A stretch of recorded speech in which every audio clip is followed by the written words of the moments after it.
ایک مخالف بیان دے کے گھر چلی جاتی ہے اور بعد میں ایم پی بھی بن جاتی ہے اور ایک جیلوں میں رلتی رہتی ہے. اس طرح بے تحاشا لوگ جن کے اوپر 9 مئی کے بعد بھی وہ مہینہ 2 مہینے پی ٹی آئی کے بڑے سرگرم رکن رہے. جس نے وہ اعلان کیا یا کسی پارٹی میں گیا یا ٹی وی پر آ گیا یا ویسے اس نے کنفیشن کر لی اور توبہ کر لی تو اس کو بالکل بری ہو گیا. سزا تو سب کو ملنی چاہیے، بے شک وہ اس کے بعد وہ کسی اور پارٹی میں شامل ہوا ہے، اگر وہ اس میں شامل ہے اس سازش میں، اس کے سپورٹ کرنے میں، اس میں ایکٹیویشن میں سزا ملنی چاہیے. اور وزیر اعظم کا فرض یہ تھا اور اب بھی میں سمجھتا ہوں ان کو یہ چاہیے. اور پھر دوسری بات، انہوں نے جو مساق مفاہمت کہا ہے، تو یہ کیسے ہو سکتا ہے کہ آپ نے ایک پارٹی کی جو سیٹیں ہیں خاص طور پر، یعنی اسپیشل سیٹیں ہیں فیمیل کی اور اسپیشل سیٹیں مائنارٹیز کی، وہ آپ نے وہاں جس طرح کوئی چیز بانٹی جا رہی ہے، یعنی مجھے تو میں سمجھتا ہوں مردہ کھانے والی بات ہے کہ ایک پارٹی اس وقت ہاٹ واٹر میں ہے اور آپ ان کے 100 کے نزدیک ممبر بھی موجود ہیں قومی اسمبلی میں. کے پی کے میں ان کی گورنمنٹ ہے، پنجاب میں ہیوی قسم کی اپوزیشن ہے. تو پھر اگر آپ کبھی کنسلیشن کرنا چاہتے ہیں تو پھر کم سے کم یہ تو آپ سیاسی طور پر زندہ رہنے کے لیے اعلان کریں کہ ان کی سیٹیں ہم نے نہیں لینی، جو ہمارا حق ہے ہمیں ملنا چاہیے، تاکہ آپ کا قد بڑھ جاتا ایک سر سیاسی. کیوں اتنا دوہرا معیار آپ کو اور مجھے دکھائی دے رہا ہے کہ کہہ کچھ رہے ہیں، اسپیچ کچھ ہے کہ ہم مل کر چلیں گے اور نیگوسیشن کی جائے گی، لیکن ان گراؤنڈ ریالٹی جو ہے وہ کچھ اور ہے، تو پھر یہ دوہرا معیار کیوں ہے؟ یہ لینا میں تو اکثر یہ کہتا ہوں کہ سارا وائنڈا میس کرتا، کیونکہ اس کہتے ہیں کواکب کچھ نظر آتے ہیں، کچھ دیتے ہیں دھوکہ، یہ بازیگر کھلا. وجہ یہ حکومتیں تو پھر بھی بن جانی تھی. یعنی اپوزیشن کے آپ دیکھیں پنجاب میں کافی ہیوی مینڈیٹ کہہ لیں، بے شک وہ چلو کنٹروورشل ہے اس وقت. مریم نواز شریف صاحب وزیر اعلیٰ کے طور پر کافی ان کے ساتھ تعداد ہے جو ان کو ووٹ دے کے وزیر اعلیٰ بنایا ہے، اور قومی اسمبلی میں بھی کوئی پرابلم نہیں ہے. لیکن وجہ یہ ہے کہ اگر یہ 10 12 سیٹیں نہ بھی لیتے تو خطرہ تو کوئی نہیں تھا. تو بہتر یہی تھا کہ ایک اچھے سپورٹس مین کی طرح مظاہرہ کرتے اور خاص طور پر ایسا نہ کرتے کہ ان کی سیٹیں ہمیں دے دیں. پھر کمال مہربانی سے جس طرح کو بادشاہ ہوتا ہے الیکشن کمشنر پاکستان ان کو دے بھی دی. اندازہ کریں کہ یہ پاکستان میں ہو کیا رہا ہے. اس طرح پاکستان ترقی کر جائے گا؟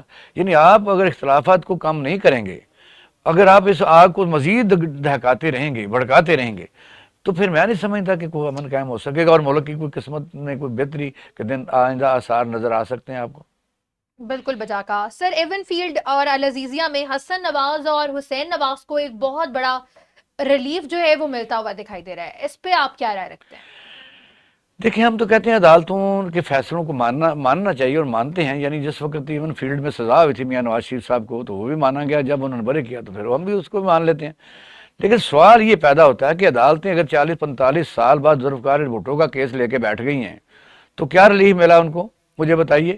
وہ کہتے ہیں کہ کی اس نے مجھ پر جفا کے بعد توبہ، ہائے سود پشیمان کا پشیمان ہونا.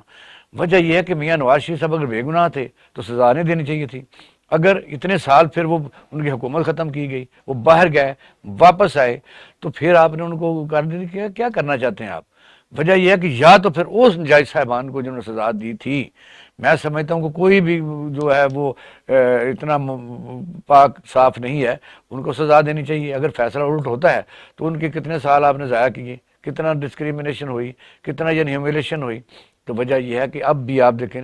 لیکن ایک بات ضرور ہے وہ لینا، میں یہ کہتا ہوں کہ اگر حسن حسین نواز شریف صاحب کو اس لیے انہوں نے یہ بیل دی ہے کہ آپ وہ اشتہاری تھے کیونکہ انہوں نے سرنڈر کرنا بڑا ضروری تھا، تو پھر آپ کو دوسری چیزیں بھی عدالتوں کو نظر آنی چاہیے، تاکہ یعنی یہ جو 3 کیس آپ 13 گھنٹے لگا کے الیکشن سے پہلے آپ نے بانی پی ٹی اے کو سزا دی ہے تو اس پر بھی سوچیں. پھر اس کے لیے اور ایک 50 سال چاہیے. اب کر کیا رہے ہیں؟ اب پوری دنیا میں رسوائی کا باعث ہے پاکستان کی جو عدالتی نظام ہے اور ان کی جو ریٹنگ ہے آخر میں میرا تو خیال ہے سر یہ بتائیں کہ کیا چیز رسوائی کا باعث نہیں ہے؟ آپ الیکشن کراتے ہیں، وہ بھی پوری دنیا میں اس وقت انٹرنیشنل میڈیا اس کو متنازع بنا کے بیٹھا ہوا ہے، تو یہ بھی بہت انسلٹنگ بات ہے. یہ کوئی ہاں یہ لفظ آپ نے کہا بنا کے بیٹھا ہوا نہیں ہے، یہ حقائق ہیں. مثلا آپ دیکھیں کہ دنیا کے جو بھی میڈیاز ہم ہیں، نہیں مانتے نا، ہماری نظر میں تو وہ متنازع نہیں ہے الیکشن. اگر وہ بنا رہے ہیں تو بناتے رہیں، پرسپشن تو یہی دی جاتی پھر ہے. تو ضد ہے نا ہماری. مسئلہ تو یہ ہے کہ ہم نے تو پورے بالکل فری کرائے ہیں، فری اینڈ فیئر الیکشنز ہوئے ہیں، اس میں کسی طرح کی کوئی بھی دھاندلی جو ہے وہ ہوئی نہیں. ہاں آپ کے کہنے سے تو یہ اس طرح نہیں ہوگا، یعنی آپ بالکل آپ کی بات ٹھیک ہے.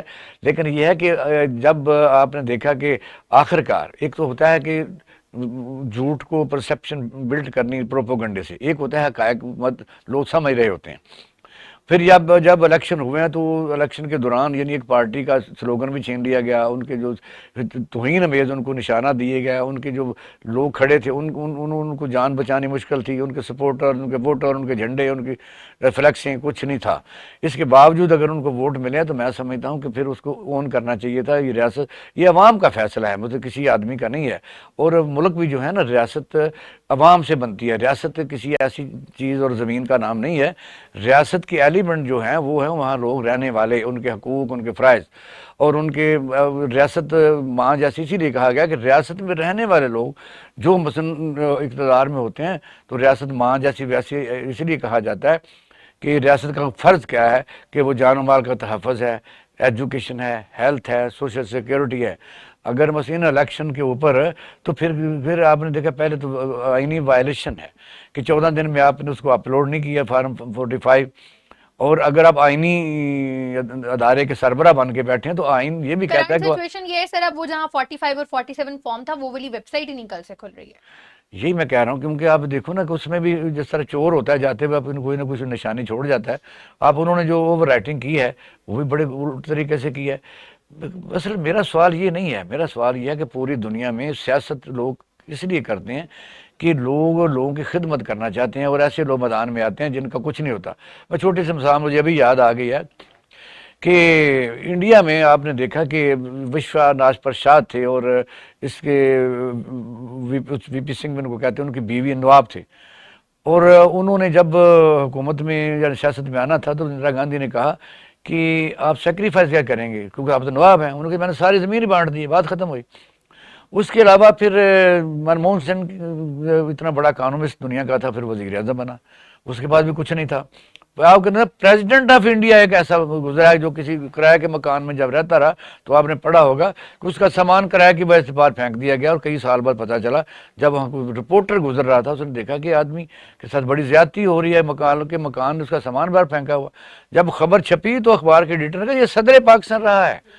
اور آپ دیکھیں سب سے بڑا دشمن ہمارا جو اس وقت آپ مودی کہہ سکتے ہیں، تو مودی کے پاس کیا ہے؟ کوئی سٹیل مل تو نہیں ہے اس کے پاس، کوئی کچھ پی آئی اے بھی نہیں ہے اس کے پاس، کچھ بھی نہیں ہے اس کے پاس، وہ بھی ایسی ہے، نہ کوئی کاروبار نہ کوئی۔ پوری دنیا میں اس کو لوگ سلیوٹ کرتے ہیں، اور انڈیا جو ہے اس وقت پوری طاقت سے اور ایک لیڈر کا رول ادا کر رہا ہے۔ چائنا اور یو کے سے اس وقت اکانومی کے لحاظ سے آگے جا رہا ہے، اس وقت دنیا کی چوتھی معیشت ہے وہ، یعنی 5ویں سے وہ نیچے آیا ہے، اور اب یو کے آگے پیچھے چلا گیا۔ صورتحال یہ ہے کہ پاکستان میں یہ سیاست ایک انڈسٹری ہے، کاروبار ہے، اور آپ نے جس انڈسٹری میں تو پھر لوگ سرمایہ لگا کے منافع کے لیے کرتے ہیں، پاکستان میں آج تک یہی ہے۔ اور آپ نے دیکھا، ابھی آپ نے ذکر کیا تھا کہ میاں شہباز شریف صاحب آج عشائیہ دے رہے ہیں، عشائیہ کس کو دے رہے ہیں؟ اتحادی جماعتوں کو سر، یہی میں ہی اس کا سوال کا جواب دینا چاہتا تھا، اس کو دے رہے ہیں جس کو 11 سال وہ جیل میں رہا، اور اس کو کہا جاتا ہے اس کو گھسیٹا جائے گا، اور پھر چارٹر آف ڈیموکریسی کیا جس کو میں تو اکثر چارٹر آف ڈکیتی کہتا ہوں۔ پھر آپ نے دیکھا کہ اس کے پاس جب بلاول بھٹو زرداری سر سلیکشن میں، اسی متعلق رائے لیتے ہیں۔ ہمارے ساتھ ٹیلی فون لائن پر منظور الملک پریزیڈنٹ چیمبر آف کامرس بھی موجود ہیں، ان سے جانتے ہیں مزید یہ کیا رائے رکھتے ہیں۔ ملک صاحب السلام علیکم۔ وعلیکم السلام سر، کیسے سر ہیں بہت آپ؟ شکریہ، الینا اس وقت ہوسٹ کر رہی ہے، اور میں سر میں اپنے نام کی کریکشن پہلے کر دوں، منظور ملک یا منظور نہیں، وہ میں سمجھ رہا تھا، وہ ظاہر ہے انہوں نے بولنے میں ذرا جلدی ہو گئی۔ نہیں کوئی بات تو یہ مظفر ہمارے آپ کے وہاں شیخ پورہ کے بڑے اہم صحافی ہوئے، ان کی بیٹی ہے۔ جی ماشاءاللہ، جی میں جانتا ہوں، مظفر اچھا بہت اچھا آدمی تھا۔ اچھا، اب سیاست پر تو بات، سیاست کا اکانومی پر کیا اثر پڑ رہا ہے؟ کیونکہ جو یہ لوگ آئے ہیں یہ بڑے سمجھدار ہیں، ان کی اپنی اکانومی تو ماشاءاللہ آپ نے دیکھا کہ دن دگنی رات چگنی ترقی کر چکی ہے، اور کہاں سے انہوں نے سفر شروع کیا، اور آج اس وقت پوری دنیا میں اثاثے اور ایسٹس پھیلے ہوئے ہیں، اور پاکستان میں اس وقت جو حکومت اس وقت آئی ہے یہ علیحدہ بات ہے، وہ عدالتوں میں ہے، کنٹروورشل، لیکن یہ کیا آپ کے خیال میں معیشت کو بہتر کر سکیں گے؟ اقبال شاہ صاحب، بات یہ ہے جو آپ نے انٹرو میں بات کی ہے نا کہ ان کی اپنی اکانومی بہتر ہے۔ دیکھیں مسئلہ یہ ہے کہ پاکستان میں جب آپ لوگوں کو کام نہیں کرنے دیں گے اور سارے ریسورس آپ کے اپنے ہاتھ میں ہوں گے، بینک آپ کے ہوں گے، ڈسکاؤنٹڈ آپ لے رہے ہوں گے، اور پرائورٹی پہ گیس آپ کو مل رہی ہوگی، بجلی آپ کو مل رہی ہوگی، اور باقی لوگ دھکے کھا رہے ہوں گے، تو ڈیفینیٹلی یہی نظر آئے گا کہ آپ نے بڑی ایفرٹ کی اور آپ نے بڑا کام کیا اور آپ نے بڑا. تو پاکستان میں ایکچولی اکانومی کے دو حصے ہیں. جی جی ایک حصہ وہ ہے جو ہم نے ہمیشہ اشرافیہ کے لیے کریٹ کیا، اور ایک وہ ہے جہاں ہم نے لوگوں کو مزدور اور بے بس اور بے لاچار جو ہے نا وہ رکھا. اگر آپ اکانومی کو میرٹ پہ چلانا چاہتے ہیں، دنیا کے مقابلے میں جانا چاہتے ہیں، تو آپ کو اپنا پورا اسٹرکچر یہ دنیا کے مقابلے کو چھوڑیں، وجہ اس وقت جو صورتحال ملک صاحب وہ بتائیں، اس وقت یہ بتائیں نا کہ کیا ہم ریسکیو سے یعنی آئی سی یو سے نکلیں گے؟ نہیں، مجھے نہیں لگتا اگر ہم نے کوئی پالیسی نہ بدلی. دیکھیں، سب سے پہلی پالیسی یہ ہے کہ آپ نے لوگوں کو اعتماد دلانا ہے کہ ان سے زیادہ کسی کو آپ ڈسکاؤنٹ نہیں دیں گے میرے مقابلے میں آنے میں، اور اگلے کو میرے مقابلے میں کھیلنے کا پورا موقع دیں گے. جب آپ نے لوگوں کو سوورنٹ گارنٹیاں دینی ہے تو پھر سارے لوگ ویٹ کریں گے کہ ہمیں کوئی اور سوورنٹ گارنٹی ملے اور زیادہ پروفٹ ملے تو ہم کام کریں، ورنہ نہ کریں. جس کا آپ نتیجہ دیکھ رہے ہیں، بجلی کا کوئی آپ کا ریٹ طے نہیں ہو رہا، کوئی ایسٹیمیشن نہیں ہے کہ کل جو بجلی کا بل آئے گا وہ کس ریٹ پہ آئے گا. ملک منظور صاحب، ایڈجسٹمنٹ چارج آئیں گے. جی، اس میں یہ ایڈ کرتے جائیں آپ کہ آپ کو موجودہ حکومت کی کیا آپ متفق ہیں پہلی پالیسی کے ساتھ، جہاں وہ کہتے ہیں کہ ہم مثبت تبدیلیاں لے کر آئیں گے، نیگوسیشن کے ساتھ جو ہے وہ باتیں کریں گے، لیکن اقدامات ایسے ہیں کہ مخصوص نشستیں جو ہیں وہ تمام اتحادی جماعتیں آپ کی ان کو مل بیٹھ کے بانٹ رہی ہیں اب، اور وہ ایک بہت بڑی اسٹرانگ جماعت جو اس وقت وہاں موجود ہے اس کو ہی نہیں دی جا رہی؟ دیکھیے دو چیزیں ہیں. ایک یہ ہے کہ ہم اکانومی کی بات کریں، ایک ہے سیاست کی. دیکھیں پاکستان میں اقبال شاہ صاحب بھی جانتے ہیں، آپ بھی جانتی ہیں کہ ہم نے ہمیشہ کہا کہ ڈسکریشنری پاور ہے، اور آپ اس کا بہترین نمونہ دیکھ لیں کہ صدر مملکت کہہ رہے ہیں کہ آپ کی پارلیمنٹ مکمل نہیں ہے تو اجلاس نہیں ہو سکتا، اور بالکل اسپیکر ایسی کہہ ہے. رہے ہیں کہ جی ایک دفعہ نوٹیفکیشن ہو جائے تو پھر اتنے دنوں میں اجلاس ہونا چاہیے، اور انہوں نے کر بھی لیے. تو اس کا مطلب ہے کہ پاکستان میں کسی چیز کو فور کاسٹ کرنا ایسے ہی ہے جیسے آپ جو ہے نا دوسروں کی مرضی کے اوپر اپنے آپ کو چھوڑ دیں گے، جیسے تو چاہے گا ویسے ہوگا. اب رہی اکانومی کی بات کہ وہ انہوں نے دعویٰ کی ہے، اللہ کرے کہ اس دعوے کے لیے وہ کام کریں. اگر کام نہیں کریں گے تو بہت ان کا بہت نہیں برا حال نہیں، ہوگا. کس فیلڈ میں کام کریں گے مجھے بتائیے کس وقت. میں بتاتا ہوں. ہاں، ایک سب سے پہلے آپ نے آئی پی پیز کو رینیول نہیں دینا، آپ اس کو ختم کریں. اور دوسرا یہ کہ آج کے بعد آپ نے کسی کو سوورنٹ گارنٹی نہیں دینی، ایڈوانس ٹیکس نہیں لینا، اور لوگوں کو مقابلے میں چھوڑ دیں. آپ کیوں دیکھیں مجھ سے آپ بجلی مہنگی بیچ کے آپ باقی لوگوں کو ڈسکاؤنٹ دے رہے ہیں. تو ملک صاحب آپ کو تو سارا پتا ہے، چیمبر میں $27 بلین ہم نے دینا ہے قرضہ، آپ کہہ رہے ہیں کہ آئی پی پی سے معاہدہ ختم کر دیں. آئی پی پی تو ساورن گارنٹی ہے، کس طرح جان چھڑا سکتے ہیں ہم؟ سر ساورن گارنٹی کی ڈیٹیں بھی تو ایکسپائر ہوئی ہیں اور ہم نے رینیول کیا. ہم ایک کام تو کر سکتے ہیں نا سر، دنیا بھر میں یہ ہے کہ آپ ان کا انٹرنل آڈٹ تو کر سکتے ہیں نا، ان کی انشورنس دیکھ سکتے ہیں، ان کی کیپیسٹی وقت کے ساتھ کم ہوگی، وہ 80% پہ نہیں چل پا رہی، تو آپ نے ان کو بند کر کے پیسے دے رہے ہیں. آپ ایک دفعہ نہیں تو اگر ملک صاحب اس کے پیچھے میں منافع لے رہا ہوں یعنی فیک نام سے، تو پھر میں کس طرح کروں گا؟ سر یہی تو ہم کہتے ہیں نا کہ سر پھر آپ کو جوتے پڑنے والے، پھر آپ ملک سے جو بندہ اس وقت غداری کرے، غداری اس مہینے میں کہہ رہا ہوں کہ جو ملک کی عوام. چلو یار شارٹ سوال کو جواب دیتے جائیں. یہ میں آپ سے یہ پوچھنا چاہتے ہیں کہ آپ اس وقت چیمبر آف کامرس پورے ملک کی پھر فیڈریشن ہے آپ کی، جی مسئلہ تو یہ ہے کہ کیا انویسٹمنٹ پاکستان میں آ رہی ہے، اور اگر آ رہی ہے تو وہ بھی بتائیے، اور اگر لوکل انویسٹمنٹ بھی اس میں ایڈ ہو رہی ہے کہ نہیں ہو رہی. اگر پھر بے روزگاری کے لیے سوال ہے آپ سے، بے روزگاری تو ایسے جو ختم کہہ رہے ہیں. دیکھیں ایف ڈی آئی ہوتی ہے فورن ڈائریکٹ انویسٹمنٹ، اس کے لیے بہت جتن کیے جا رہے ہیں کہ وہ فورن ڈائریکٹ انویسٹمنٹ چاہے ایگریکلچر میں آ جائے، چاہے آئل ریفائنری میں آ جائے، کچھ لوگ آ کے فارنر یہاں پہ انویسٹمنٹ کر لیں. یہ اس سے کوششیں ہو رہی ہیں، لیکن ابھی تک کوئی فروٹفل رزلٹ سامنے نہیں آیا. نمبر 1. نمبر 2، آپ نے کہا لوکل انویسٹر اس وقت پوری طرح مرا پڑا ہے.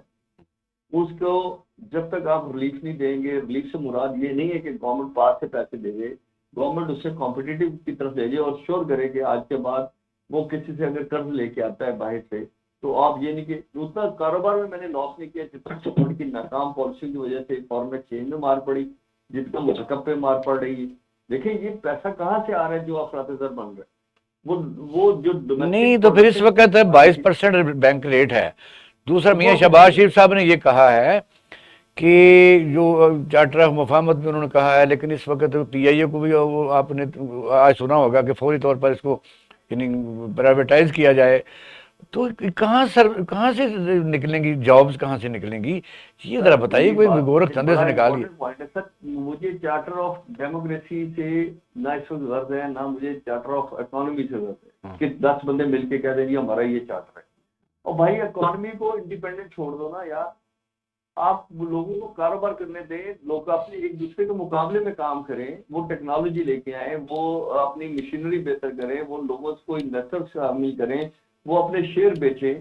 یہ جب آپ اس طرح کی کنفیوز باتیں کرتے ہیں نا، وہ 50 سال 60 سال سے ہم بھی سنتے آ رہے ہیں، اس کا کوئی رزلٹ نہیں نکلتا. وہ ایسے ہی 10 سال بعد اب پھر ہو رہے ہوں گے، 30 سال بعد پھر ہو رہے ہوں گے. دیکھیں آپ کو اسٹریٹ فارورڈ کہنا ہے کہ پاکستان کی اکانومی میں 25 کروڑ لوگ ہیں، ان کی روزگار کی ضروریات ہے، ان کی ضروریات زندگی ہے، ان کو ہم نے کیپیسٹی بلڈنگ کی طرف لے کے جانا ہے. دیکھیں ایک بات شاید صاحب، ایک میں آپ سے ویسے شیئر کر رہا ہوں. دیکھیں پاکستان میں ہمیشہ کہا جاتا ہے کہ لیبر سستی ہے، اور بھائی بجلی کے لیے جو تیل منگوا رہے ہیں وہ فارنر ہے، اس کے ڈالر چاہیے، جو بنانے والے انسٹرومنٹ ہیں، مشینری ہے، جو پروفٹ میکنگ ہے، وہ ساری فارن میں. تو پاکستان کی غربت کو کب تک آپ بیچیں گے؟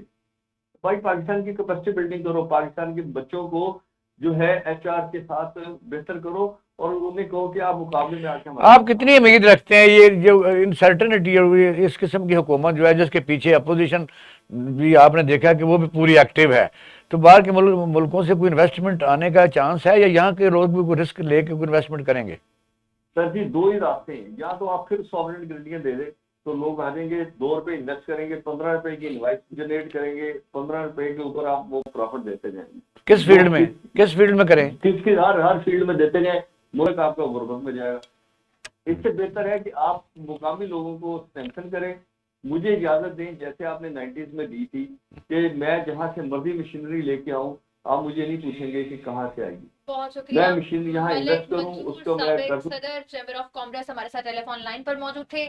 ایک بریک لیں گے، بریک کے بعد اور بھی اہم معاملات ہیں ان پر بھی بات کریں گے. ہمارے ساتھ رہیے گا.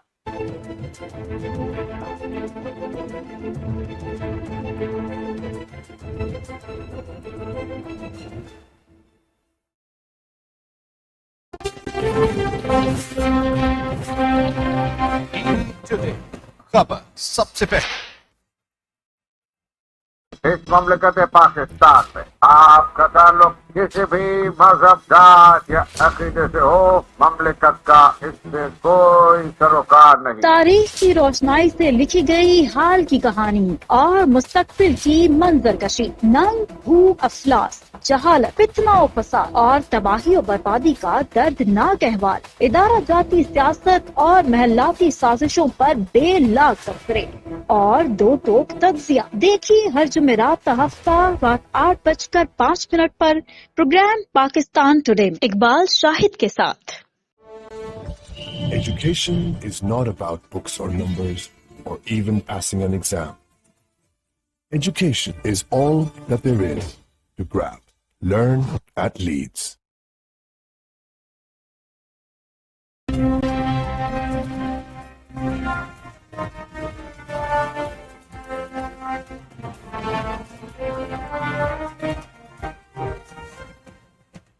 ٹی وی ٹوڈے خبر سب سے پہلے. کون ہے ذمہ دار اندرونی اور بیرونی قرضوں کا، سیاسی عدم استحکام کا، ناقص اور گھسے پٹے نظام کا، نا انصافی کا؟ کس کو ٹھہرائیں مورد الزام؟ کون پیش کرے گا خود کو عوام کی عدالت میں؟ کون کون کھڑا ہوگا کٹہرے میں؟ ہار جیت کا فیصلہ کرے گی عوام، کون کھوئے گا کون پائے گا؟ سب سوالات اٹھائے جائیں گے ڈنکے کی چوٹ پر. پروگرام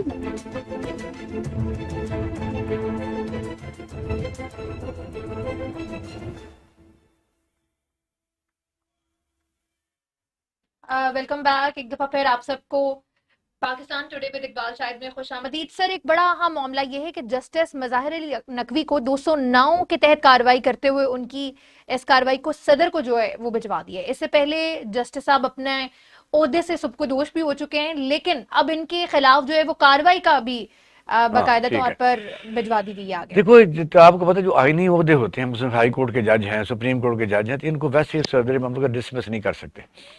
یہ آئینی عہدہ ان کا ایک ادارہ ہوتا ہے جس chief election commissioner of Pakistan ہے، ان کو بھی آپ اگر ان کتنی بھی ان کے خلاف ایلیگیشن ہو تو سپریم جوڈیشل کونسل میں جائے گا.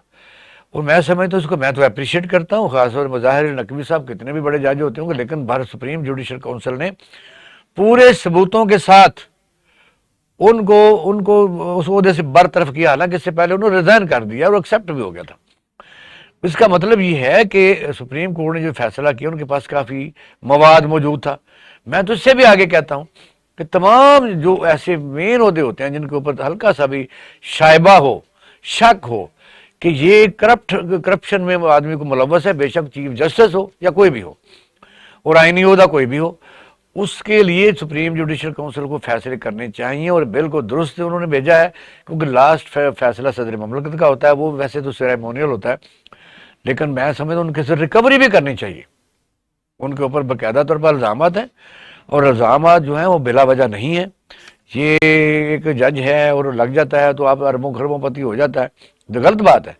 یعنی وجہ یہ ہے پھر ان کے جو بیٹے ہیں وہ پریکٹسنگ لائر بن جاتے ہیں، کیس سارے ان کے بیٹوں کے پاس ہوتے ہیں. افتخار چوہدری کی مثال آپ کے سامنے ہے، جو چیف جسٹس آف پاکستان رہے ہیں، ان کا بیٹا جو تھا وہ پیسے پکڑتا تو فیصلے ہوتے تھے. اس وقت بھی کالی بھیڑیں موجود ہیں. میں سمجھتا ہوں عوام کے لیے یہ میسج ہے کہ جہاں جہاں بھی کوئی جج ہے، جہاں جہاں بھی کوئی اہم عہدے پر ہے، ان کی پراپرٹی تلاش کر کے تو آپ بالکل آپ بھی حصہ بن سکتے ہیں. یہ ایک اچھا سائن ہے، اور میں سپریم کورٹ کے فیصلے کو میں تو سراہتا ہوں. آپ متفق ہیں مطلب یہ اس بالکل میں متفق ہوں. کارروائی سے ہاں جی ایسے ہی. ریلیٹڈ؟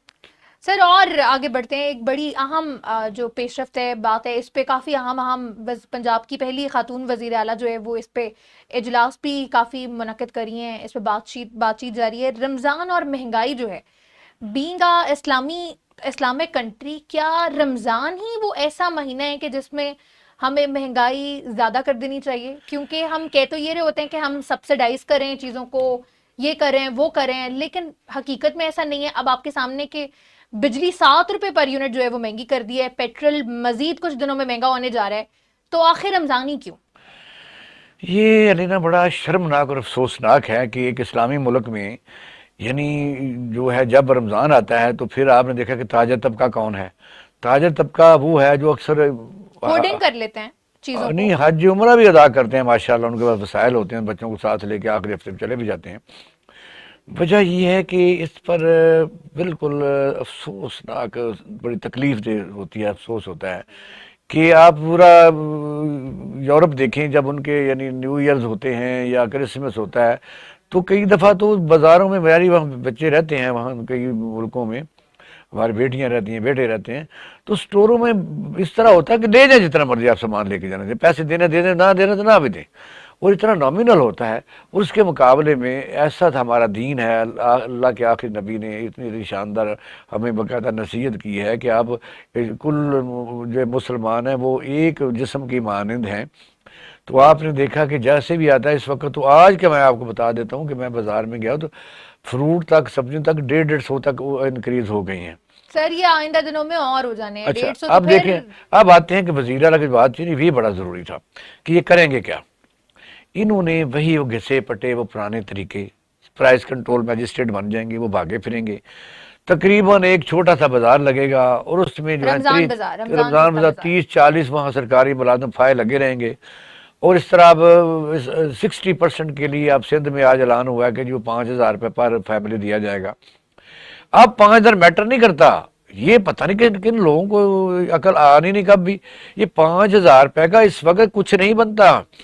سب سے پہلے قیمتوں پر کنٹرول کریں، اور وہ آٹومیٹک اگر کنٹرول ہوں گی تو وہ خود ہی لوگ یعنی وہ چیزیں خریدنے کے لیے اہل ثابت ہو جائیں گے. بھی کیپیسٹی آف سر پرچیز ایک پوائنٹ آپ یہاں پہ رمضان بازار کو بتاتے ہوئے مس کر گئے، میں اس میں مزید آپ کو ایڈ آن کرتی جاؤں کہ رمضان بازار نہ صرف لگیں گے بلکہ اس کے لیے جو بجٹ پاس آؤٹ ہوتے ہیں نا، پہلے تو آپ کی بیوروکریسی سر اس پہ ہاتھ صاف کرے گی، اور وہیں سے جو ہے وہ سٹارٹ ہو جائے گی. پھر دوبارہ سے وہ جو عوام کو فیسلٹیز پہنچانی ہے نا، وہ اپنی فیسلٹیز کو وہ اس میں مد نظر نہیں. میں یہی کہتا ہوں کہ آپ نے دیکھا رمضان بازار میں ہوتا کیا ہے.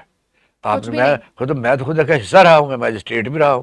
کچھ بھی نہیں، کھجوریں اور ٹنڈے ہوتے ہیں، اور اس میں کیا ہوتا ہے وجہ یہ ہے کہ کیا یہ ملک زرعی ہے, اس میں گندم کی کمی ہونی نہیں چاہیے, وہ بھی چاول اگر کے ہیلتھ پوائنٹ آف ویو کے مطابق دیکھا جائے تو کوئی اتنی اچھی معیار کی بھی چیزیں وہاں پہ موجود نہیں. پھر ایک اور ہے, رمضان بازار ایک اور ہے کہ وہاں جو چیزیں آپ نے قیمت مقرر کر دی وہ شام تک وہی رہیں گی, کیوں ہم کم نہیں بیچ سکتے, حالانکہ اس سے بالکل ہی 10 فٹ کے فاصلے پر شام کو عام ریڑھی والا اسے سستا دے رہا ہوتا ہے. بالکل ایسے ہی ہے. اور پھر یہ ہے کہ جو آپ نے پرائز کنٹرول مجسٹریٹ بنائے ہیں, ان کو علاقہ مجسٹریٹ بنائیں, ان کو ریڈر دیں, ان کو عدالت دیں, ان کو پولیس دیں, ان کو اختیارات دیں, وہ ذمہ داری محسوس کرے اور ذمہ داری لے, اور پھر آٹومیٹک جب ریلیف ملے گا. تو یہ آپ نے جو تماشا ہے بینزین انکم سپورٹ ہے, اور یہاں جی 6,000 سندھ والے دے رہے ہیں, یہاں اور بھی یہاں ریلیف ہوگا. اور آپ نے بالکل درست کہا, میں کئی دفعہ یوٹیلیٹی اسٹور کے متعلق بڑی بڑی ریزرویشن رہتی ہے کہ وہاں کو کروڑوں اربوں روپے کی سبسڈی دی جاتی ہے, لیکن آپ نے دیکھا کہ میں تو اپنے لوگوں سے بھی پوچھا کہ کبھی آپ یوٹیلیٹی اسٹور میں گئے ہیں, کہتے ہیں ہم تو کبھی دیکھا نہیں, اور کہیں نہ کہیں ہوگا, لیکن وہاں شراکتی کارڈ اکٹھے کر کے وہ خود ہی آٹا بھی لے جا رہے ہوتے ہیں بازار بیچنے کے لیے. ایک پرماننٹ پیٹ سسٹم بنا ہوا ہے کہ وہاں انہوں نے سینکڑوں ہزاروں کو جو شناختی کارڈ انہیں ایڈ کر کے, اس کو آپ بیوروکریسی کا نام دیتی ہیں چلو, لیکن وہ یوٹیلیٹی اسٹور والے, جہاں تک بیوروکریسی کا تعلق ہے تو وہ لینا آپ کی یہ ایک بات خبر درست نہیں ہے. وہ اس لیے کہ میں سمجھتا ہوں جو بیوروکریسی ہے نا وہ بدنام تو زیادہ ہے, لیکن وہاں جہاں جہاں بازار لگے ہوتے ہیں ان کا کوئی خاص رول نہیں ہوتا, نہ وہ پرچیزنگ میں ہوتے ہیں نہ اس طرح ہوتے ہیں, چیزیں پیچھے سے جاتی ہیں اور کئی تاجر اس میں انگیج ہوتے ہیں. ہاں البتہ فوڈ ڈپارٹمنٹ اس میں جو اپنا رول ضرور ادا کرتا ہے, یہ تو ڈیوٹی دیتے ہیں اپنے پلے سے, سارا دن بیٹھے رہتے ہیں. اور یہ اسلام آباد سے کام شروع ہوا تھا جب وہاں اتوار بازار شروع ہوا تھا 1975 میں, کیونکہ اسلام آباد چھوٹا سا تھا. یہ پھر آئیڈیا آگے آ گیا. میں تو اس کے خلاف ہوں, کوئی اتوار بازار نہیں ہونا چاہیے, کوئی جمعہ بازار نہیں, کوئی جمعرات بازار نہیں ہونا چاہیے. آپ قیمتوں کو کنٹرول کریں ایز اے اسٹیٹ, ہر بازار ہر گلی میں وہ ریٹ کے اوپر آپ کی نظر ہونی چاہیے. اس کا مطلب یہ ہے کہ آپ اتوار بازار جب لگاتے ہیں یا رمضان بازار لگاتے ہیں تو آپ نے ایک محلے کی ایک گلی کے ایک نکر کے اوپر اپنی ریٹ قائم کی ہوئی ہے. اس کا مطلب ہے کہ آپ کی قانون کی عمل داری جو ہے صرف آپ کی وہ اس چھوٹے سے ایک بازار کے اوپر ہے جہاں یعنی قانون نافذ آپ کرتے ہیں. تو سارے دوسرے جو علاقے ہیں اس کا کیا کرنا ہے آپ نے, یہ مطلب. اور دوسرا رورل ایریاز ہے, مجھے ذرا یہ بتا دیں کہ اس وقت جتنا پیٹرول مہنگا ہے, جتنا یعنی آپ ٹرانسپورٹیشن مہنگی ہے, تو آپ سمجھ سکتے ہیں کہ کوئی آدمی اگر ٹاؤن میں آئے گا کسی گاؤں میں کوئی تانگے پہ بیٹھ کے موٹر سائیکل پہ بیٹھ کے تو 200 500 ہزار کا تیل پھونک کے آئے گا, تو 50 روپے کی سبسڈی کے لیے وہاں کریلے لینے آئے گا. وجہ یہ کہ یہ بالکل دھوکہ ہے, یہ فراڈ ہے, اور صرف یہ ہے کہ وہی ایک سسٹم ہے جو یہ چلائے جا رہے ہیں. یوٹیلیٹی سٹورز کی بھی اگر آپ بات کریں تو جہاں پہ جی سبسڈائز چیزیں مل رہی ہوتی ہیں, ایک تو وہاں حد مقرر کر دی گئی ہے اب 1-2 سالوں سے کہ اس سے زیادہ, مطلب ایک پوری فیملی ہے جس کو 2-3 کلو لیٹ سے چینی چاہیے تو وہ ایک اسپیسیفک اس کی بنا دیتے ہیں کہ 1 kg سے زیادہ ان کو نہیں ملے گا. اس کے بعد ایک بہت لمبی سر لائن بھی لگی ہوتی ہے اس گرمی کے موسم میں, وہ لوگوں کو صبح سے وہاں گئے ہوئے شام ہو جاتی ہے اس چینی کو خریدنے کے چکر. دیکھو لینا, میں نے پہلے کہا میں تو اس کے ویسے ہی خلاف ہوں. وہ جو لائن لگی ہوتی ہے وہ کئی پروفیشنل بھی لگے ہوتے ہیں, کوئی آدمی ایک چینی کے کلو کے لیے نہیں مارا جا رہا ہوتا. اور اس وقت تو جو مہنگائی اگر رکشے پر بھی آئیں, ٹرانسپورٹ پر, ٹرانسپورٹ پبلک تو ہے نہیں, آپ کسی اپنا وقت خرچ کر کے آئیں گے, آپ کسی موٹر سائیکل پر آئیں گے, اس سے زیادہ 10 روپے کی آؤ گے بچت یا 20 روپے کی یا 50 روپے کی ہوئی تو 500 کا آپ نے تیل پھونک لینا ہے. وجہ یہ کہ یہ بالکل فراڈ ہے, اس کو ختم کرنا چاہیے. علاقہ مجسٹریٹ اس حکومت سے تمہاری یہی گزارش ہے, دوبارہ وہ سسٹم واپس لائیں. اگر تو آپ نے اختیارات سول ججز کو تھانے دے دیے تو سول ججز صاحبان کو سپریم کورٹ اور ہائی کورٹ ان کو باہر نکالے, وہ بازاروں میں جا کے چیک کریں, کیونکہ اس وقت پولیس انتظامیہ کی تو کوئی نہیں مانتی. نہیں, میں آپ کو صحیح بات بتا دیتا ہوں, بالکل ایسے, کیونکہ سول ججوں کے پاس سارے اختیارات ہیں, وہی سارا کچھ کرتے ہیں. اور یہ ہے کہ وہ لیکن دفتر میں بیٹھتے ہیں. پہلے ہوتا تھا ایک علاقہ مجسٹریٹ, وہ تمام افینس جو قابل دست اندازی پولیس ہیں اس کے زیر کمان آتے ہیں. اس میں آپ سڑک توڑنا, مہنگائی کرنا, ملاوٹ کرنا, یہ سارے اس میں آتے تھے. یہ بہت شاندار سسٹم تھا, لیکن آپ نے دیکھا کہ ہم نے روزانہ ریفارم کرنے کے چکر میں ان کو اڑا کے رکھ دیا. اس وقت ڈسٹرکٹ ایڈمنسٹریشن صرف بدنام ہے, ان کے پاس کوئی خاص اختیارات نہیں ہوتے, صرف وزیر اعلیٰ نے وہاں جا کے دورہ کرنا ہوتا ہے. وہاں کمشنر بھی ٹینڈے کے اوپر کھڑا ہے, سیکٹری بھی کھڑا ہے, چیف سیکٹری بھی کھڑا ہے, آئی جی بھی کھڑا ہے. یہ صرف یہ ہے کہ روتے پیٹتے آپ کو یہ پھر رمضان گزر جائے گا, پھر آپ دیکھتے رہیے گا, پھر وہی دن پھر وہی رات. بالکل بجا کہہ رہے ہیں. اسی کے ساتھ مجھے اور اقبال شاہد صاحب کو اجازت دیں, آج کے پروگرام کا وقت بھی اپنے اختتامی مراحل میں پہنچ گیا. کل ہم آپ کے لیے پھر سے کرنٹ افیئرز لے کر آئیں گے اور تمام تر معاملات پہ بات چیت دوبارہ ہوگی. تب تک کے لیے مجھے اور اقبال صاحب کو اجازت دیں. اللہ حافظ.